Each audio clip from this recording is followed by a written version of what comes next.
What's bigger? The amount of money that people spend on their pets every year, the total ticket sales from Taylor Swift's Eras tour, or the total amount of money invested in ETFs globally? No one's doing it more than Taylor, I think. Sorry, Swifties. The answer is ETFs. At more than $11 trillion globally. That's nearly 70 times more than the Eras tour ticket sales and pet spending combined. Today, we're going to break it down. What exactly is an ETF? Why are they becoming so popular? How do they relate to the perfect restaurant order? And what it all means for you.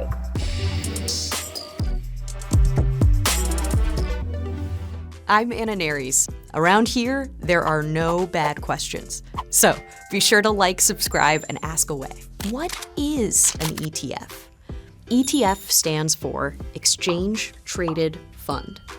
Okay, that's a mouthful. Let's break it down a little more. Exchange traded means that it's bought and sold on a stock exchange, the same way that you might buy or sell a share of a stock like Apple.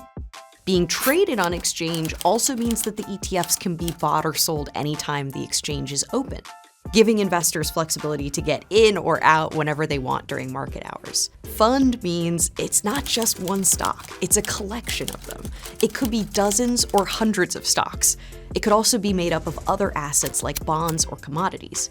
But the main takeaway here is that they're all bundled together in one basket. So, put simply, an ETF is a bundle of investments, for instance stocks, that you can buy or sell on an exchange just like a stock. This means that they're diversified and flexible, and the cherry on top is that they tend to be low cost compared to other types of investments. Here's how I like to think of it.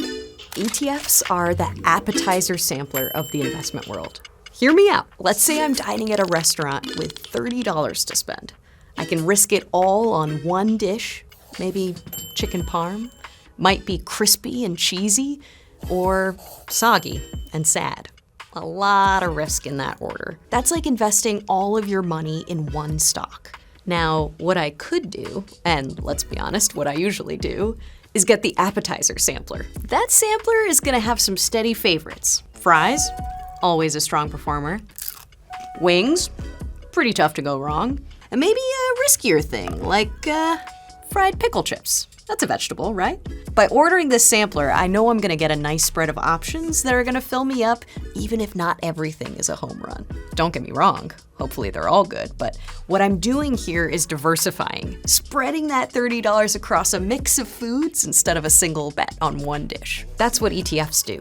Instead of betting on one company, you buy a bundle of them in one purchase. So your money is spread out and the risk of one bad pick will likely matter less. Of course, the same way there are many kinds of samplers, taco samplers, cheesecake samplers, margarita samplers, there are also many kinds of ETFs to choose from. So which ETFs are right for you? The answer depends on your goals. For example, there are ETFs that are focused on high growth stocks for longer term investors, and ETFs that focus on non-US companies that may help diversify a portfolio with international exposure. There are thematic ETFs that bundle tech stocks related to the AI build-out, or companies that are involved in the development and utilization of blockchain technologies.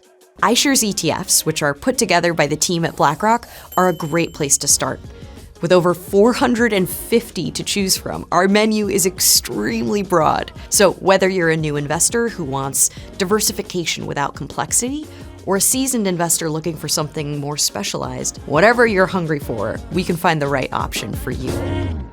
By definition, investing carries risk.